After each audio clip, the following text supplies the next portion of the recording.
Welcome to the AFR Saints channel, where we provide you daily content on your favorite team, the New Orleans Saints. Do us a favor and hit that subscribe button. Be sure to leave your comments below and smash that like button. Who dat? Boy, Joey B was tugging at the heartstrings, wasn't he? Showed up at the Dome wearing Jamar Chase's game-worn national championship jersey. The video and images of that certainly went viral. Joe played the part to embrace Louisiana, came out, signed autographs pregame, which was a pretty cool thing for him to do, and then did what Joe Burrow does. 28 of 37, 300 yards on the money, 3 passing touchdowns, and had a rushing touchdown as well, which proved to be very significant, which we'll get to. The still just a really, really disappointing loss for the New Orleans Saints. Here was Dennis Allen after the game. I was proud of the way our guys competed, but yet disappointed that we didn't make those plays at the end of the game to give us an opportunity to win the game. So short turnaround, Thursday night game. So we got a lot of stuff to clean up in a short period of time. A massively disappointing loss for the New Orleans Saints. A nearly season-ending, for all intents and purposes, loss for the New Orleans Saints. The only reason the Saints still have a heartbeat right now is because the division is so bad that even at 2-4 out the gate, New Orleans is only a game behind Atlanta and Tampa Bay, who are at 3-3. Many of you have probably seen the statistic by now that only 10% of teams, since 1990 in this current era, only 10% of teams that start 2-4 make the postseason. So the Saints are up against it, but in a very bad division, they still have an opportunity. If the Saints do go on the road on Thursday and lose to Arizona on this short turnaround, it is over. Because if either of those teams I just mentioned manages to win and creates a 3-game separation with where the Saints are, it is virtually impossible to imagine them digging themselves out of that hole. So I don't mean to be dramatic here, but I do believe the Saints' season Thursday is on the line. It would, at least with any possible hope for making the playoffs. And the only way that they would make the playoffs is winning a bad division, which we've seen before. I mean, the Saints had to travel to Seattle back in 2010 to play a Seahawks team with a losing record that won a bad division. So it does happen. But just how improbable was this Saints loss? On a day where the Saints ran it for over 200 yards, won the turnover battle, really controlled the game throughout, only to lose at the end. Jay Morrison from The Athletic tweeted this. Prior to Sunday, there had been 406 teams in the Super Bowl era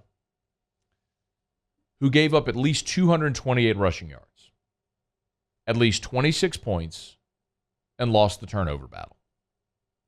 Those teams were 4 and 402.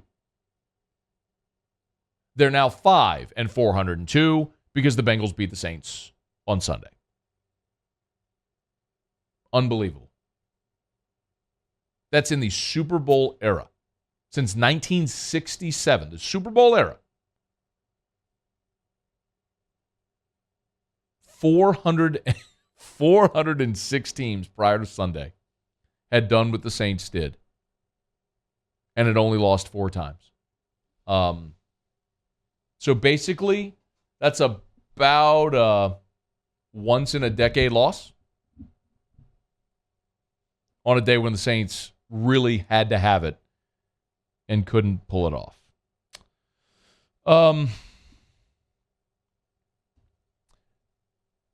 We can talk a lot about who the Saints didn't have.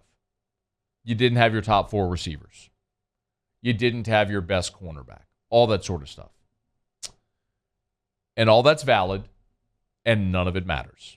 Because in the NFL, there are no asterisks. There is no committee at the end of the season. It's not like in college basketball where the selection committee can say, oh, well, they played this stretch without their best player, and so we'll seed them higher. No. You win or you lose. It's binary. Or as Terry would say, it's digital, which doesn't make any sense at all. Everybody's a pro. Everybody gets paid. You have to go out and win. Suck it up and go do it. And the Saints were on the doorstep of a massive win and couldn't finish. Despite starting your backup quarterback and being down your top 4 wide receivers, you put up 399 yards. You scored 26 points. And I know there's a lot of people that are going to talk. You won the turnover battle.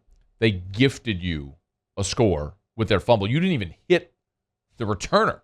The guy was running, just threw the ball up in the air.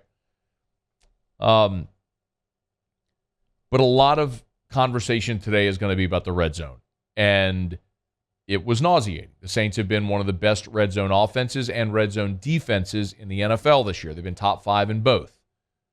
On Sunday, they allowed the Bengals to score touchdowns in each of their red zone trips. Meanwhile, the Saints scored 1 touchdown in 6 red zone trips. In 5 red zone trips, 1 touchdown and 4 field goals.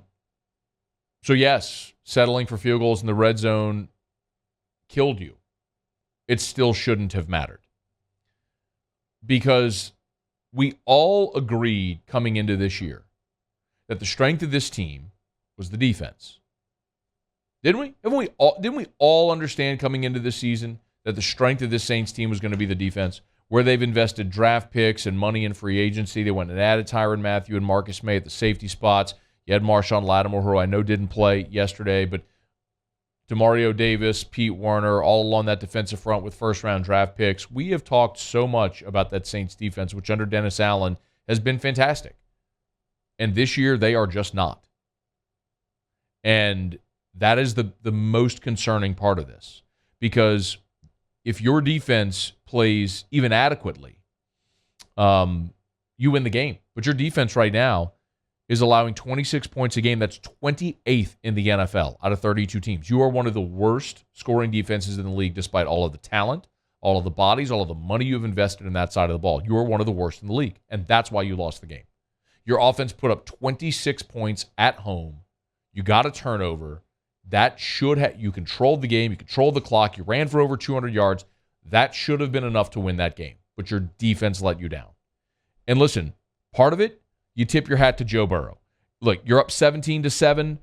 Cincinnati's facing a 3rd and 8 at the New Orleans 19-yard line, and your best defensive player has Joe Burrow dead to rights and can't get him on the ground.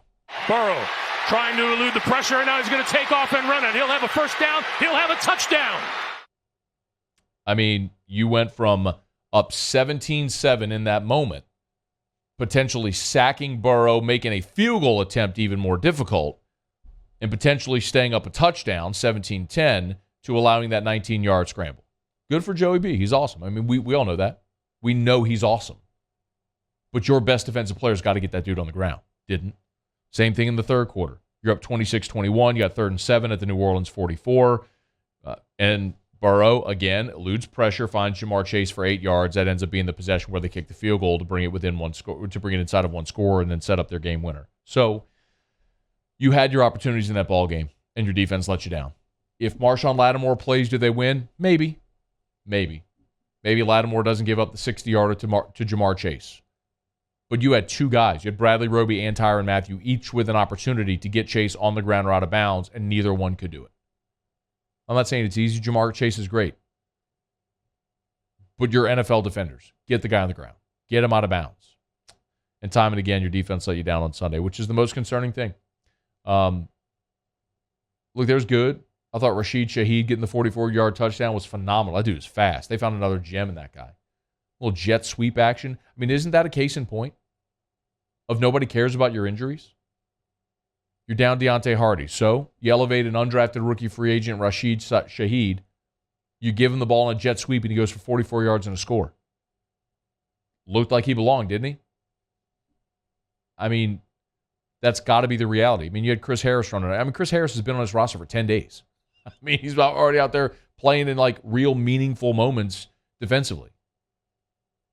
And it is just massively disappointing, man. And you have got to go win on Thursday. You got to go win on Thursday. Arizona is a bad football team. So are you right now, by the way. But Arizona's bad. Short week travel is never easy, and I don't know that I would pick the Saints to win this game. Arizona's going to get DeAndre Hopkins back. I'm getting a little ahead of myself here. They're going to get DeAndre Hopkins back. Probably saw they traded for Robbie Anderson, so they've added a couple of weapons now to the offensive side of the ball. Cardinals are a 1.5-point favorite. They should be. Thursday night football is brutal. It's hard to play on a quick turnaround. It's even harder to do so when you got to travel, which is what the Saints have to do right now, and they're already down some of their best players. So this is a really tough turnaround. But you've already lost to Carolina, who's bad. And if you lose to Arizona, who's bad, you look ahead on that schedule and you go, where are the wins? Where are the wins that allow you to get back into this thing? And I just don't see them. So I mean, you got the Raiders, the Ravens, you're at Pittsburgh. You still got to play the Rams, go to the Niners, to Tampa, home against Atlanta. You got to go to Browns. By that point, Deshaun Watson will be back. You got to go to Philly, who looks like the best team in the NFL, or are the best team in the NFL right now. And then home against a bad Carolina team to wrap it up. Where are the wins? How do you dig yourself out of this hole with that schedule if you keep losing to bad teams? You got to go win on Thursday if you want any prayer at all of finding yourself back into the mix for this division to hopefully be playing your best around the playoffs and go on a run. Otherwise, all of the hype, all of the expectation around this team was for naught, and before the calendar even flips to November, it's going to feel like the season's over. Hey, thanks so much for watching. Please leave your comments. I love to interact, and be sure to hit the red subscribe button below.